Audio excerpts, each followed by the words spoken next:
Ya hemos visto la manera como Dios justifica. Ya hemos visto cómo los hechos históricos son aquellos que puede recordar todo creyente en Cristo Jesús para resistir a nuestro adversario. Ahora entramos a lo que podríamos llamar la parte práctica de la fe. Esa parte práctica es la que vamos a ver bajo el tema pecado versus justicia. Vamos a establecer un contraste entre lo que es el pecado y lo que es la justicia. Tal vez nos preguntamos otra vez, bueno, ¿y qué es el pecado? En el Evangelio, no, más bien en la carta de San Juan, el capítulo 3 de San Juan, carta primera de Juan, va a decirnos que el pecado es la transgresión de la ley, que el pecado es la transgresión de la ley. Otra pregunta que puede salir, ¿y acaso no se dice que no estamos bajo la ley? Sí, no estamos bajo la ley del pecado. Tampoco estamos bajo el sistema del Antiguo Testamento, con todas las leyes y ceremonias que había. Pero a cambio, ahora estamos bajo la gracia. Pecado versus justicia. En primer lugar, el pecado esclaviza nuestro cuerpo para la iniquidad. San Pablo está hablando del pecado como aquella parte de corrupción que vino por parte de nuestro padre Adán, la cual nosotros heredamos. Es esa predisposición a ser contrario de la voluntad de Dios. Mientras que la justicia nos hace siervos para la rectitud. Es interesante que todos, desde cuando éramos chicos, siempre estuvimos dispuestos para llevar la contraria, para hacer las cosas que los adultos no querían que nosotros hiciéramos. Nosotros quisimos llevar la contraria. Y cuando pensamos en eso, pues también podemos pensar que pecado es cuando se contradice la voluntad de Dios. Hay pecados que son, pues, al decir de algunos más graves que otros, pero el pecado sigue siendo pecado. La idea de pecado es como errar al blanco, es como cuando alguien dispara, pero le pega a otra cosa. Y aquí en esto el pecado es el despropósito que Dios ve en nosotros. Es el despropósito que el hombre tiene cuando actúa en contra de la voluntad de Dios. Vamos a mirar, por ejemplo, en San Marcos, capítulo 5, los versículos 21 al 23. Ahí podemos ver lo que el Señor llama pecado y habla de cómo del corazón salen los homicidios, los adulterios, las fornicaciones, sale la soberbia, la insensatez, la avaricia, las maldades, el engaño, la envidia, y el Señor sigue abundando en estas cosas, y eso es precisamente el pecado. Pero la justicia, en cambio, nos hace siervos para la rectitud, para la rectitud.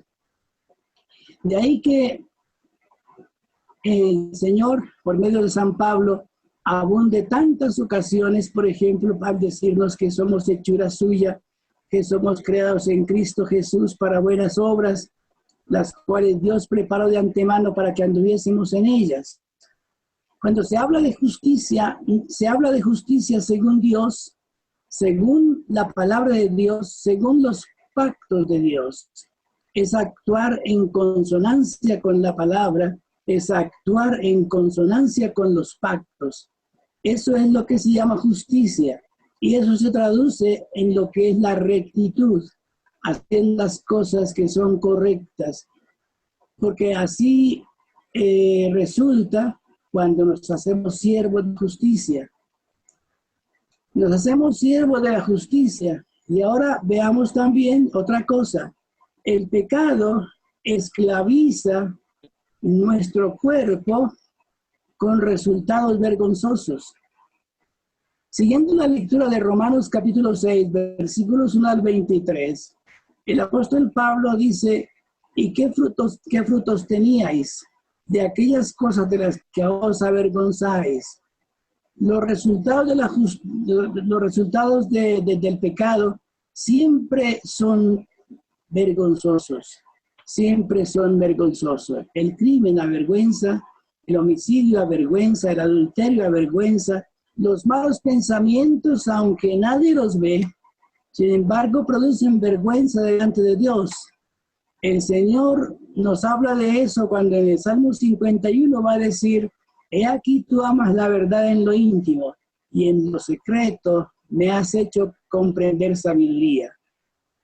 Los pensamientos son, vamos a decir, la semilla o de la rectitud o del pecado. Los pensamientos son tan importantes en nuestras vidas que ellos van a modelar todo lo que somos. El proverbista va a decir, como piensa el hombre, así es el tal.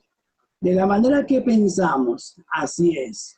De modo que la justicia nos hace siervos de la rectitud. Eso es lo que hace la justicia.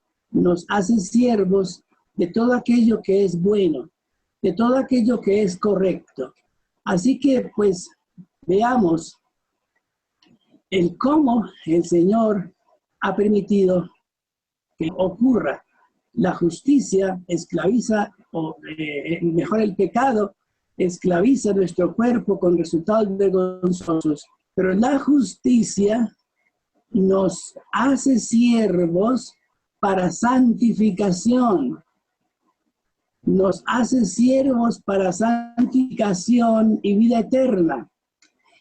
Pablo ya en el versículo 18 de Romanos 6 habla del fruto que tenían los hermanos de Roma cuando estaban en el pecado. Ellos tenían el fruto. ¿Y cuál era el fruto? Ninguno.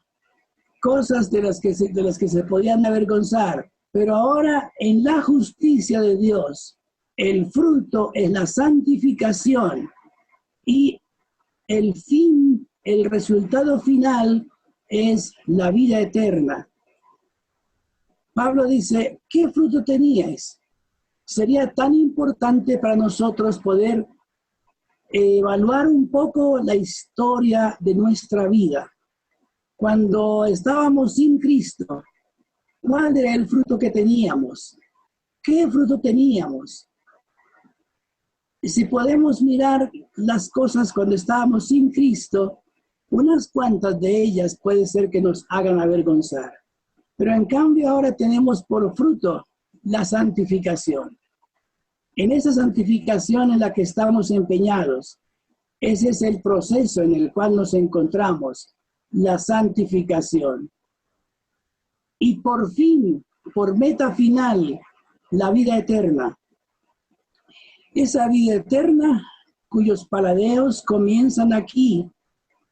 Aquí comenzamos a disfrutar de lo que el Señor dijo, he venido para que tengan vida y para que la tengan en abundancia. Aquí comenzamos a disfrutar de esa vida de calidad. Seguro que cuando comparamos nuestra vida con la vida de otros, nos damos cuenta de cómo nuestra vida tiene calidad, cómo el Señor va haciendo en nosotros una obra de tal suerte que cada día somos mejores, que cada día vamos pareciéndonos al Señor Jesús, que cada día disfrutamos mucho más de esa vida eterna, que es algo así como la meta final. En la vida eterna, cuando estaremos en la presencia del Señor, tendremos en cantidad.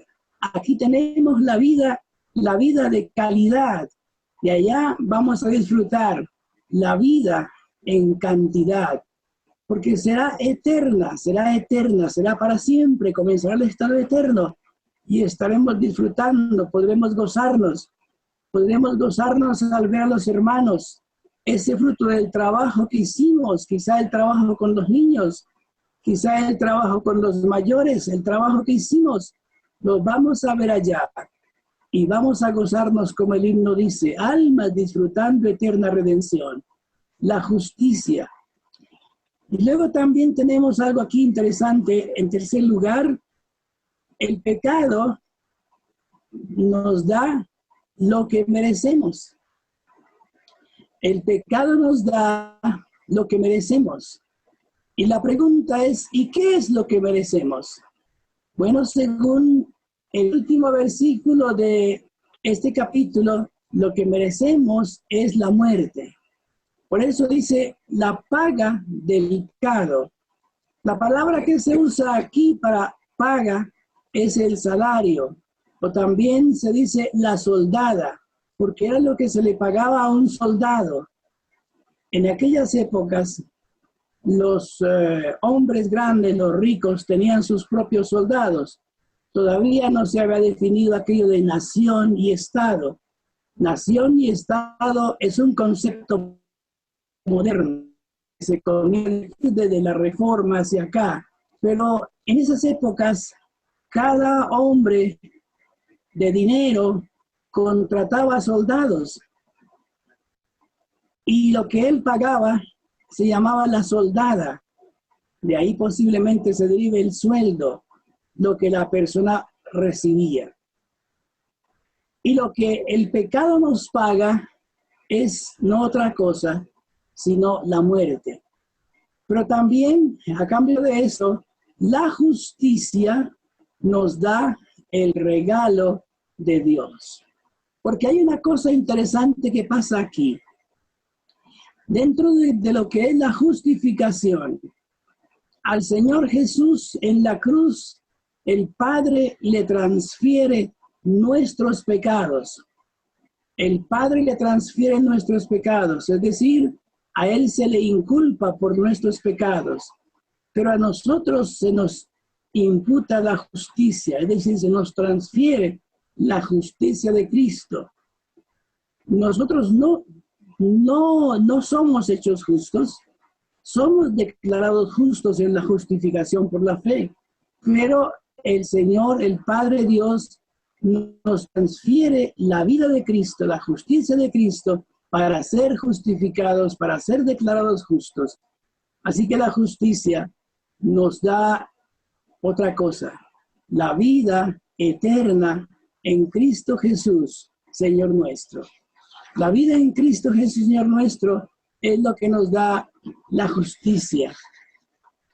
Así que por esa razón, nuestro tema, pecado versus justicia. Pensemos ahora en algunas aplicaciones que podemos compartir como la parte práctica.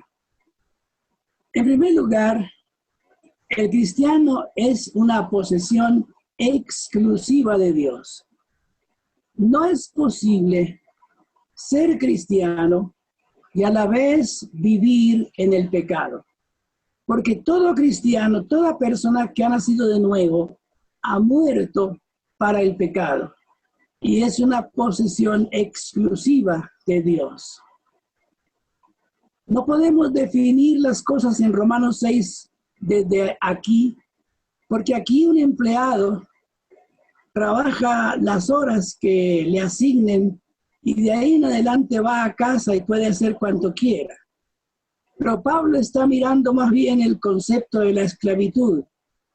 En aquella época en la cual se compraba un esclavo y se lo compraba y de ahí en adelante era una posesión absoluta. El esclavo no tenía descansos. El esclavo no tenía descansos laborales ni festivos. El esclavo era una posesión absoluta de su amo. Y es lo que Pablo traslada aquí a nuestro vivir cristiano. Nuestro vivir cristiano es una posesión absoluta delante de Dios. No se puede ser cristiano, usar el lenguaje religioso en las bancas de un lugar de culto. Ahí cantamos, ahí usamos un lenguaje religioso y después irnos y tratar de vivir como viven los demás. No es así, según la palabra de Dios, porque somos una posesión absoluta, las 24. Podríamos decir 24/7, o si quiere podemos decir 24/365. No hay posibilidades con Dios de divagar. La segunda aplicación es que el cristiano es una posesión permanente. Es una posesión absoluta, pero también permanente. Ahora nosotros como empleados podemos decir que trabajamos hasta tal fecha y presentamos nuestra carta de renuncia y nos vamos. O posiblemente no nos quieren y entonces nos despiden. No es así en el sistema esclavista que Pablo tiene enfrente para escribir esta epístola. Es una posesión que es permanente, es decir, toda la vida, toda la vida. Y aquí el apóstol San Pablo en el mismo Romanos 6 va a utilizar dos sistemas de hacerse esclavos. Un sistema de hacerse esclavos, pues era porque lo era por naturaleza, y otro por elección. Bueno, en el libro del Deuteronomio aparece una elección bien interesante. Allí se da instrucciones. Cuando alguien compra un esclavo, lo debe demorar unos 7 años. Durante ese tiempo, el patrón le da esposa y por supuesto la esposa y él tienen hijos. A los 7 años, entonces el esclavo es libre, puede irse. Pero si el esclavo decía, no, yo amo a mi esposa y a mis hijos y también te amo a ti, entonces el señor de la casa lo llevaba ante los jueces, le horadaban la oreja con una lesna contra una puerta y dice que de ahí en adelante, él era su siervo para siempre. Él había optado por ser esclavo del amo. Entonces estaba sujeto al amo y lo tenía que obedecer. Y Pablo está diciendo aquí, para ilustrar, Pablo tiene que acudir a esto para ilustrar aquello de que sois esclavos de aquel a quien os sometéis para obedecer. Y no es una esclavitud a la cual se podía renunciar. Aquí también nosotros somos una posesión absoluta a la cual no se puede renunciar. ¿Por qué? Porque tenemos al Espíritu Santo en nosotros. Porque tenemos al Espíritu Santo en nosotros y Él no nos va a permitir que nosotros podamos renunciar. En tercer lugar, el cristiano presenta su cuerpo como instrumento de justicia. El cristiano presenta su cuerpo. Por eso él dice, no presentéis vuestros miembros como instrumentos de iniquidad, más bien presentaos como instrumentos de justicia. Nuestro cuerpo es un instrumento. Como instrumento servimos en el plan de Dios. Cantamos, oramos, hacemos algo por los demás, en fin, pero somos instrumentos de justicia. Hay un comentarista que dice algo como esto: Dios no hace nada sin un hombre. Cuando Dios quiere animar a alguien, entonces a través de un hombre, un ser humano. Cuando Dios quiere hacer algo bien, lo hace a través de humano. Cuando Dios quiere llamar a alguien al arrepentimiento, lo hace a través de un ser humano. Y de esta forma es que nos presentamos como los instrumentos. Somos una posesión permanente. y presentamos nuestro cuerpo como instrumentos de justicia. En cuarto lugar, la cuarta aplicación cristiana glorifica a Dios con su cuerpo y con su espíritu. El cristiano glorifica a Dios con su. El cuerpo es una parte importantísima dentro de lo que es el creyente justificado. Hay un escritor que muestra que el evangelio es para todo el hombre. No es solamente para el alma, no es solamente para el alma, es para todo el hombre. Si usted es tricótomo y cree que es espíritu, alma y cuerpo, pues para ese es el evangelio. Pero si usted acepta que es cuerpo y alma, pues para ese es el evangelio, para todo el hombre. De suerte que no podemos tratar de pensar, de diferenciar entre la parte espiritual y la parte material. Todas estas cosas glorifican a Dios. Todo este hombre glorifica a Dios. La vida cristiana es hermosa, pero no se nos olvide lo que somos. No se nos olvide lo que somos, después de haber mirado lo que nos da el pecado y lo que nos da la justicia. No se nos olvide ahora quiénes somos. Permítanme de nuevo repetir las aplicaciones. Primero, el cristiano es una posesión exclusiva. Exclusiva. Tiene dueño. El creyente tiene dueño. Así que es exclusiva. En segundo lugar, el cristiano es una posesión permanente. No hay tiempo para finalizar. En la vida cristiana ni nos graduamos ni renunciamos. En tercer lugar, el cristiano presenta su cuerpo como instrumentos de justicia. Somos el instrumento en las manos de Dios. Somos el instrumento en las manos de Dios. Cuando el Señor quiere predicarle a alguien, es usted quien le va a predicar. Cuando el Señor quiere animar a alguien, lo hace por medio de usted. Cuando el Señor quiere hacerle favores a alguien, lo hace por medio de usted. Él es nuestro dueño y nosotros presentamos nuestros cuerpos como instrumentos de justicia. En cuarto lugar, el cristiano glorifica a Dios con su cuerpo y con su espíritu. Con su cuerpo y con su espíritu, porque todos son de Dios. Primero de Corintios capítulo 6, 19 al 20, San Pablo va a terminar diciendo eso.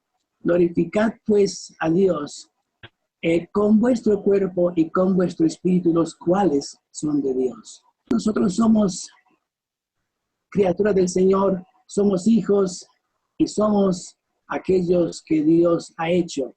Y por esa razón, el cristiano glorifica a Dios con su cuerpo, todo su cuerpo, sus manos, sus ojos.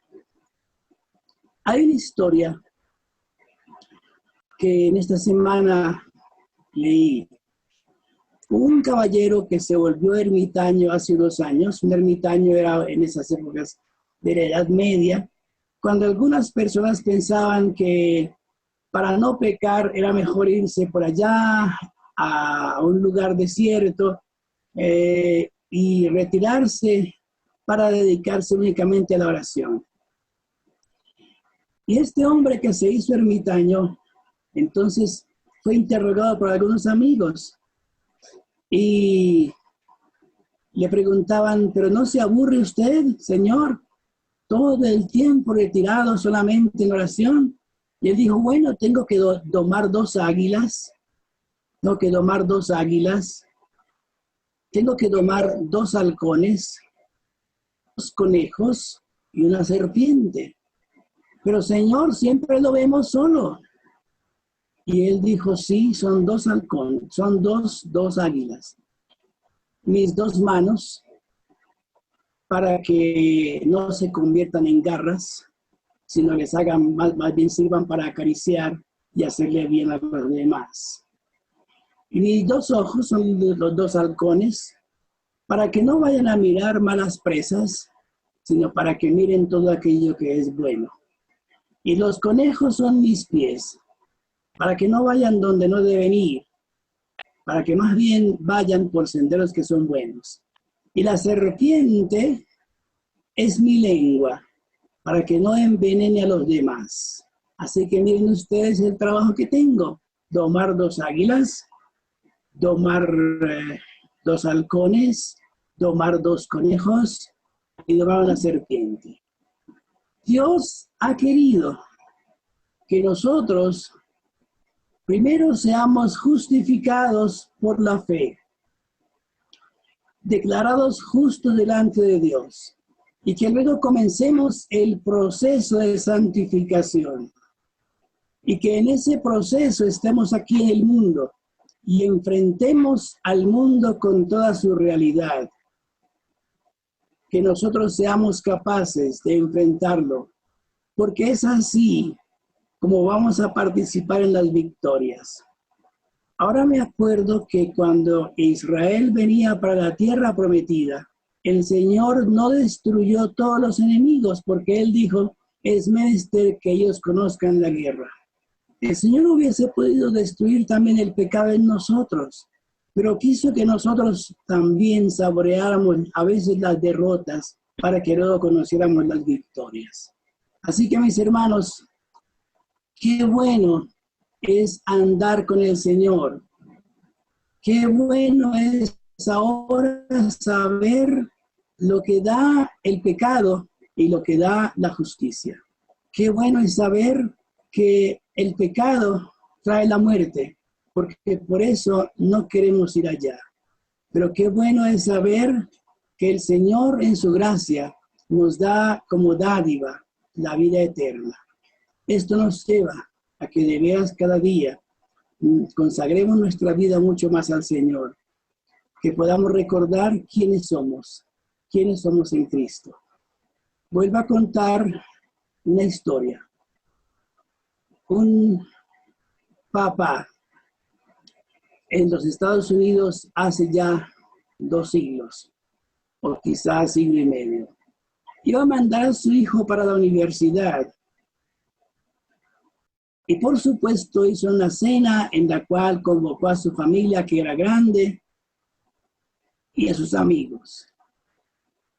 Y todos estaban sentados a la mesa esperando que el padre diera un discurso de advertencias a su hijo. Y él simplemente se levantó para decir esto: hijo, recuerda de quién eres hijo. Ahora bien, cuando Satanás nos induzca a pecar, es la misma cosa que hay que decir. Recuerda de quién eres hijo. Amado Padre Celestial, te damos gracias por este privilegio que nos das. Te alabamos, Señor, por tu palabra. Te bendecimos, Señor, por tu justicia, pero también por la dádiva de Dios.